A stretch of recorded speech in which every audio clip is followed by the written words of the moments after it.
Assalamualaikum warahmatullahi wabarakatuh. Pada kesempatan ini, saya akan membahas materi tentang masalah-masalah ekonomi. Masalah-masalah tersebut adalah masalah ekonomi klasik, masalah ekonomi modern, serta sistem ekonomi.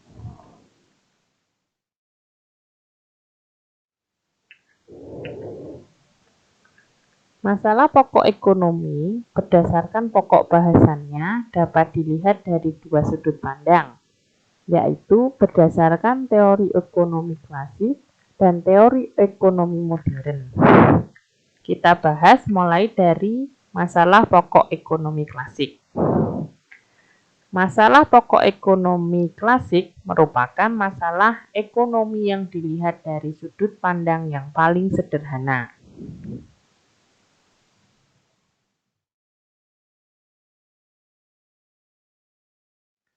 Apa masalah-masalah pokok ekonomi klasik? Yang pertama, berkaitan dengan masalah produksi. Masalah produksi ini adalah berhubungan dengan produksi barang.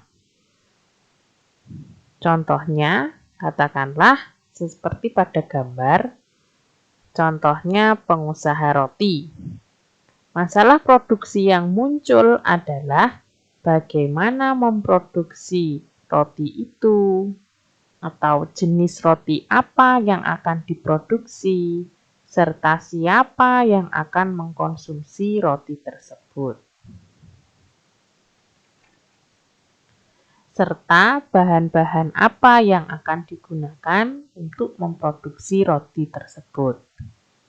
Ada tenaga seperti apa yang akan dipakai agar produksi roti dapat berjalan dengan efisien. Nah, masalah-masalah itu tadi tergolong pada masalah produksi. Ketika masalah-masalah tersebut sudah mampu untuk diselesaikan, masalah selanjutnya pun muncul, yaitu erat kaitannya dengan masalah distribusi, yaitu masalah yang berhubungan dengan langkah-langkah yang tepat untuk menyalurkan barang dan jasa yang sudah diproduksi. Hal ini berkaitan dengan pertanyaan, apakah roti yang sudah dihasilkan akan dijual dengan cara seperti apa? Haruskah dijual dengan cara berkeliling, ataukah dijual dengan membuka kedai? Nah, masalah-masalah tersebut tergolong ke dalam masalah distribusi, yaitu penggunaan alat angkut apa agar barang yang dihasilkan sampai ke tangan konsumen. Setelah masalah distribusi ini terselesaikan, masalah selanjutnya pun muncul, yaitu masalah konsumsi, yaitu berkaitan dengan pertanyaan apakah barang dan jasa yang sudah dihasilkan benar-benar dapat dikonsumsi oleh masyarakat yang memerlukan, ataukah apakah barang dalam hal ini adalah roti yang sudah dihasilkan ini bisa dibeli oleh konsumen yang dituju. Apakah harganya dapat dijangkau oleh konsumen? Nah, itu adalah masalah-masalah yang berhubungan dengan konsumen atau konsumsi. Jadi, masalah ekonomi klasik ini membahas tentang masalah produksi, distribusi, dan konsumsi.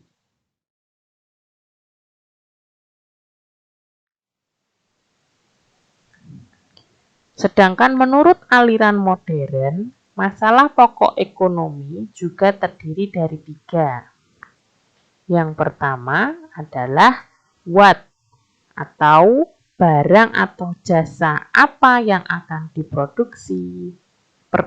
Pertanyaan ini berkaitan dengan pengalokasian sumber daya, karena tidak semua barang dapat diproduksi. Produsen harus menentukan barang apa yang akan diproduksi, apakah harus memproduksi makanan, apakah harus memproduksi minuman, ataukah apakah harus memproduksi pakaian. Kemudian menentukan jumlah barang yang akan diproduksi, sehingga masalah ini menyangkut sumber daya yang dimiliki.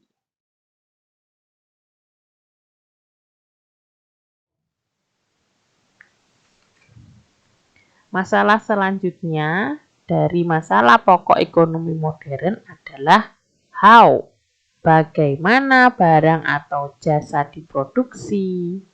Masalah how ini berkaitan dengan pertanyaan-pertanyaan produksi. Misalnya, bagaimana proses produksi dilakukan? Siapakah yang melaksanakan proses produksi? Teknologi apa yang digunakan dalam proses produksi? Serta sumber daya apa saja yang digunakan dalam proses produksi. Nah, pertanyaan-pertanyaan tadi dimaksudkan agar proses produksi berjalan dengan efisien.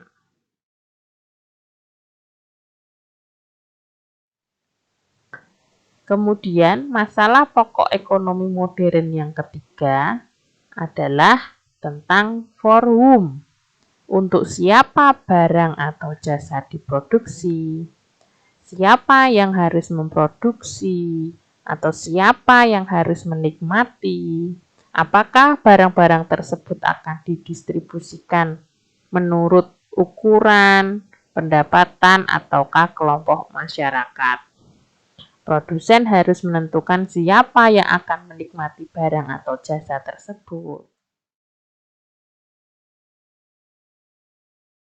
Contohnya, saya sebagai calon pengusaha di bidang kuliner. Masalah pertama yang muncul adalah masalah what. Apakah akan memproduksi kue kering ataukah akan memproduksi roti? Kemudian saya tentukan solusinya adalah memproduksi kue kering.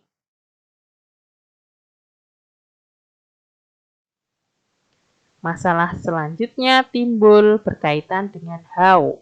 Bagaimana cara memproduksi roti tersebut? Apakah dengan tenaga manual karena keterbatasan modal yang dimiliki? Ataukah kue kering yang dibuat ini nanti akan dibuat secara padat modal? Kemudian karena keterbatasan modal dipilih menggunakan padat karya. Muncul masalah selanjutnya berkaitan dengan for whom. Apakah kue kering yang dibuat ini nanti akan dijual pada golongan menengah ke atas dengan konsekuensi harga kue menjadi mahal, ataukah akan dijual pada golongan menengah ke bawah atau pasaran sehingga harga lebih terjangkau atau murah.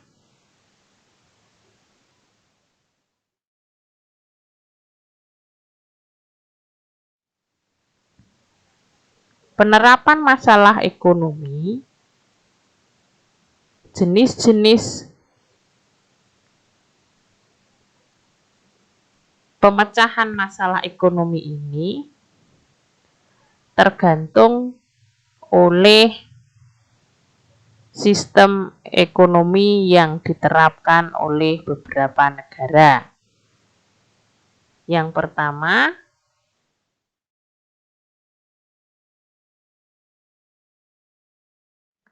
tentang sistem ekonomi tradisional.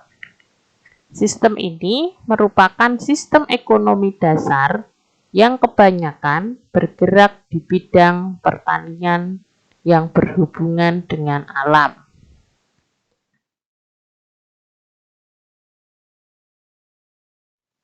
Sistem ekonomi selanjutnya adalah sistem ekonomi terpusat atau komando atau sosialis.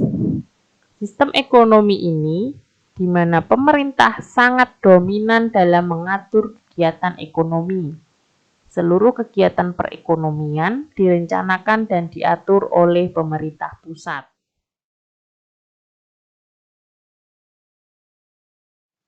Sistem ekonomi pasar atau kapital atau liberal adalah sistem ekonomi di mana kegiatan ekonomi dilakukan oleh masyarakat dan swasta. Peran pemerintah sebatas mengawasi dan melakukan kegiatan ekonomi yang berhubungan dengan penyelenggaraan negara. Sedangkan sistem ekonomi campuran adalah sistem ekonomi di mana melibatkan pemerintah dan swasta secara berimbang. Pemerintah dan swasta bekerja sama dalam memecahkan masalah ekonomi.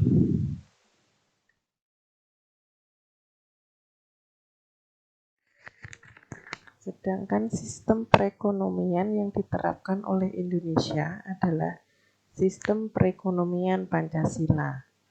Maka, secara normatif, Pancasila dan Undang-Undang Dasar 1945 adalah landasan ideal sistem perekonomian di Indonesia.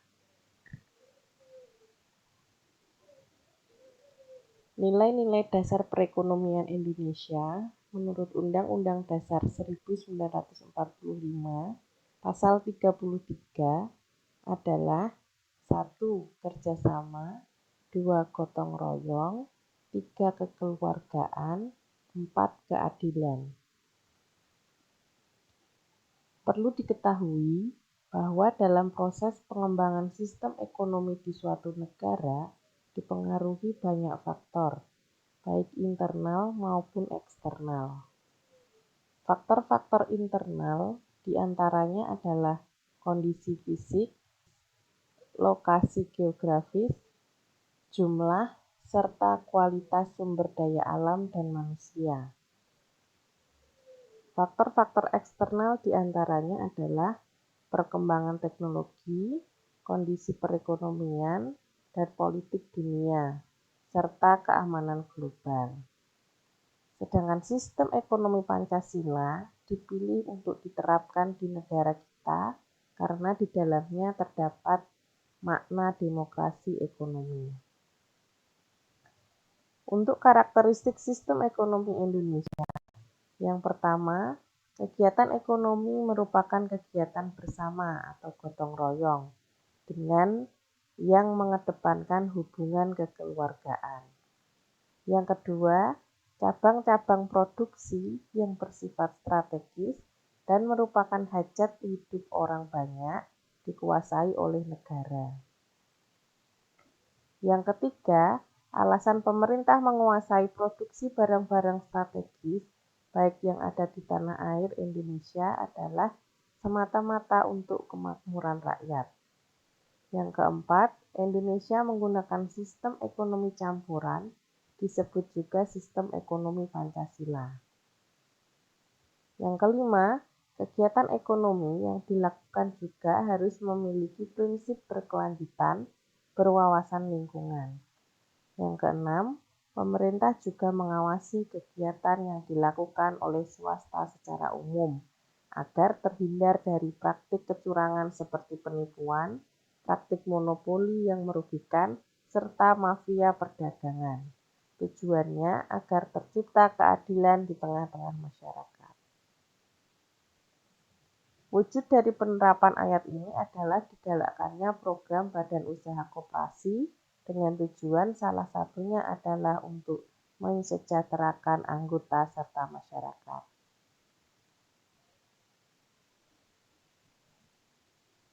Barang-barang yang dianggap sangat penting bagi eksistensi negara dan dibutuhkan banyak orang tidak boleh diserahkan pada pihak swasta.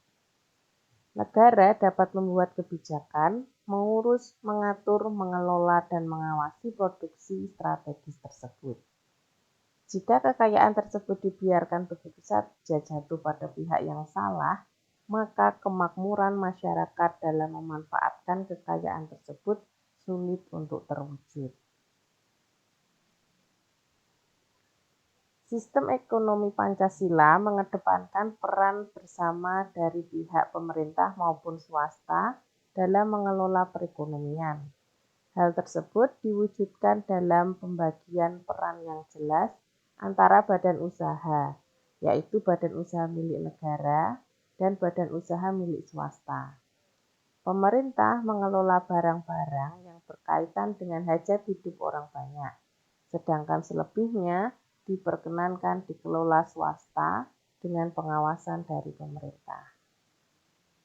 Artinya, jangan sampai terjadi eksploitasi yang berlebihan agar generasi berikutnya dapat memanfaatkan pula kekayaan alam yang ada dan juga tetap menjaga lingkungan.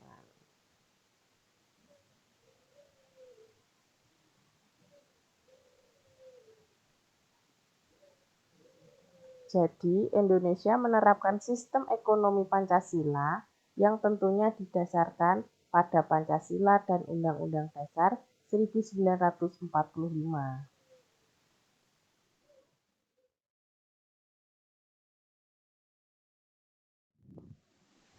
Selanjutnya, untuk mempertajam pemahaman kalian mengenai masalah pokok ekonomi, kalian dapat melakukan tugas berikut. Andai kalian menjadi seorang pengusaha dengan sejumlah uang tertentu, usaha apa yang akan kalian jalankan?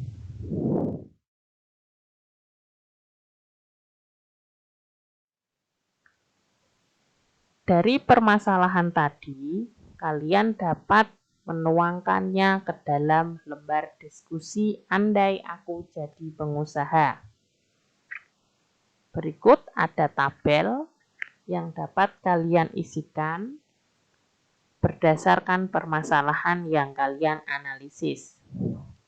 Yang pertama, tuangkan aspek produk. Dalam hal ini, produk apa yang akan kalian produksi? Aspek quantity, kemudian ada aspek material atau bahan, aspek mesin atau alat, dan aspek metode atau cara. Selanjutnya ada aspek man atau sumber daya manusia, dan aspek money atau modal. Kemudian yang terakhir adalah market atau pasar. Sebelum kalian menuangkan ke dalam tabel, tentukan terlebih dahulu jumlah nominal uang yang kalian miliki yang akan kalian gunakan untuk menjadi pengusaha.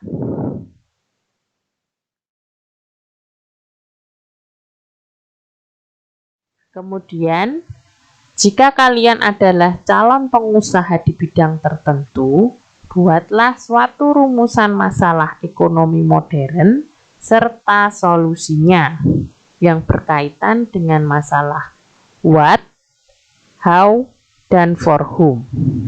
Sebelum kalian menuangkan solusi dari masalah ekonomi modern tersebut, tentukan terlebih dahulu bidang usahanya.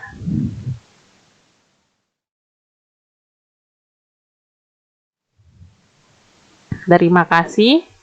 Demikian yang dapat saya sampaikan berkaitan dengan materi masalah-masalah pokok ekonomi. Kemudian kalian dapat melakukan tugas yang sudah saya sampaikan. Saya akhiri. Assalamualaikum warahmatullahi wabarakatuh.